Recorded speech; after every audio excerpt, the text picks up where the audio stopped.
नमस्कार। Ashwani Rana, founder voice of banking.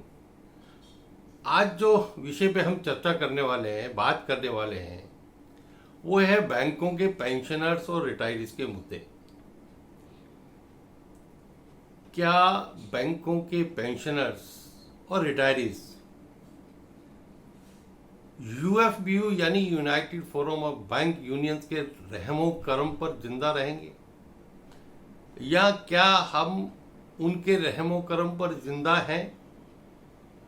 ये विचार करने की जरूरत है।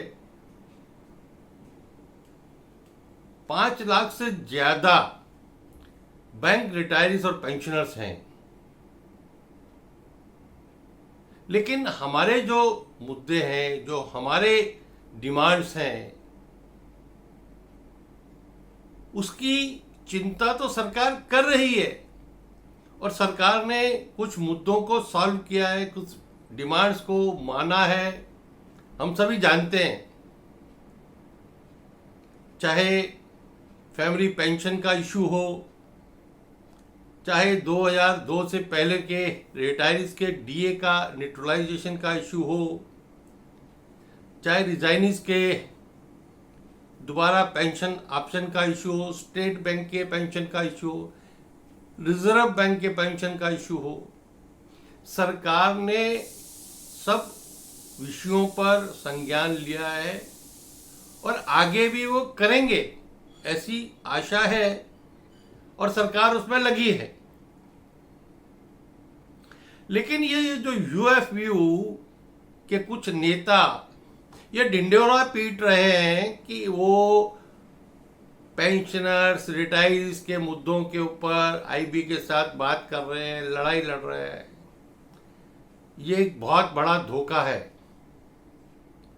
सभी पेंशनर्स रिटायरीज अपने सर्विस काल के अंदर उन्होंने इन नेताओं के कार्यकलाप को देखा है, किस प्रकार से इन्होंने किया है। अगर इनको इतनी ही चिंता है तो ये कम से कम वर्किंग एम्प्लॉइज की चिंता कर ले। वर्किंग एम्प्लॉइज के नित्य नए मुद्दे बैंकिंग इंडस्ट्री में आ रहे हैं, नए नए सवालात, नई नई परेशानियां, लेकिन उसके ऊपर ये यूनियंस चुप हैं, एसोसिएशन ऑफिसर्स क्यों चुप हैं?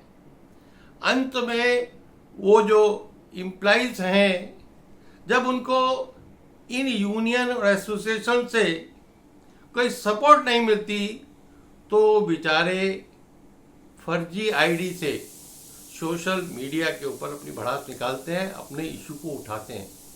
उसके लिए भी बैंक उनको कटघरे में करने के लिए तैयार रहते हैं। आज ये स्थिति क्यों बनी है भाई? ये यूपीयू के जो नेता है, ये जो अपने वर्किंग एम्प्लॉइज की चिंता कर लें और रिटायरीज और पेंशनर की चिंता उनके संगठनों पर और सरकार पर छोड़ दें।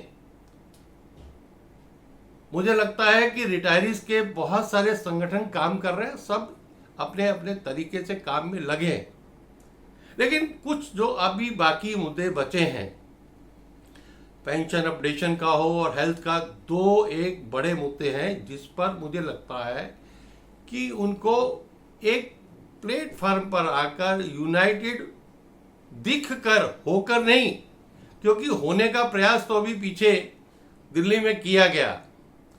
यूनाइटेड होने की जरूरत नहीं है, यूनाइटेड दिखने और करने की जरूरत है। तो इसलिए जो भी संगठन काम कर रहे हैं, ईमानदारी से इन मुद्दों पर एक कंसेंसस बनाकर आगे की लड़ाई या आगे के जो सरकार के साथ वार्तालाप है, सरकार तक आवाज पहुंचाने का काम है, वो यदि करेंगे तो निश्चित रूप से जो पेंशनर्स के, रिटायरीज के मुद्दे बचे हैं वो इस सरकार द्वारा वो रिजॉल्व कर लिए जाएंगे। एक और इश्यू इसमें है कि जब हम पेंशन अपडेशन की बात कर रहे हैं, हेल्थ इंश्योरेंस की बात कर रहे हैं, सरकार ने तो अपने रिटायरीज के लिए हेल्थ इंश्योरेंस जो सीजीएचएस है उसके लिए बहुत सारे नियमों में परिवर्तन कर दिया है, उनके लिए सुविधाजनक बना दिया है। तो निश्चित रूप से पेंशनर्स, रिटायरीज, बैंकों के लिए भी काम होगा, ऐसी सरकार से आशा है। लेकिन उसके साथ साथ अगर एक हम सरकार से ये बात भी बनवा ले कि चाहे बैंकों में हो चाहे आईबीएम में हो, रिटायरीज और पेंशनर के मुद्दों के लिए रिटायरीज से ही संगठनों से बात की जाए, तो मुझे लगता है कि एक बहुत बड़ी उपलब्धि होगी। और इन जो नेता हैं यूएफबीयू के, जो अपने आप को ठेकेदार समझते हैं बैंक कर्मचारियों के, इनके ठेकेदारी समाप्त हो जाएगी। पेंशन फंड में भी सभी वर्किंग एम्प्लॉइज ट्रस्टी हैं।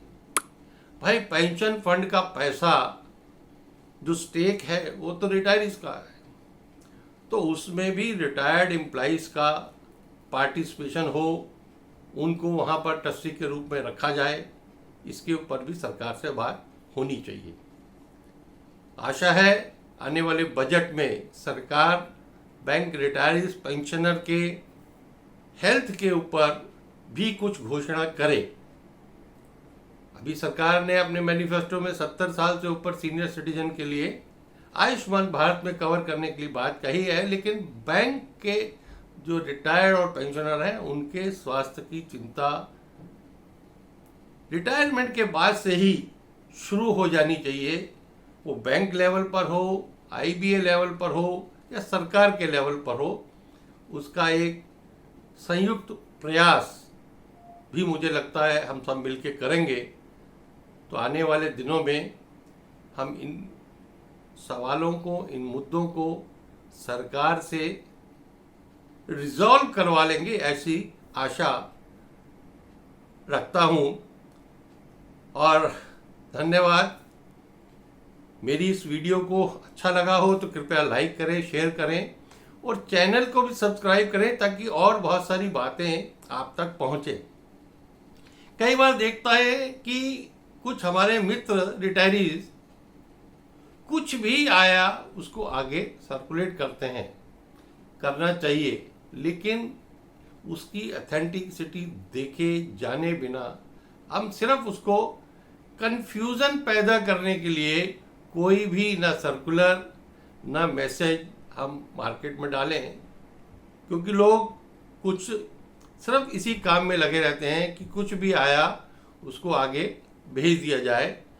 तो लोगों में आज भी सीएनबीसी की एक वीडियो जो 11 महीने पुरानी 2002 के तक के रिटायर्ड एम्प्लॉइज पेंशनर के डीए के ऊपर थी, जो कि गलत थी, वो आज भी मार्केट में घूम रही है। लोग को लगता है कि 2022 तक का वो इशू सेटल हो गया। तो इसलिए बिना जांचे परखे कोई भी सर्कुलर मैसेज ऐसे ही आगे सर्कुलेट मत करें जिससे कि लोगों में भ्रम पैदा हो। धन्यवाद।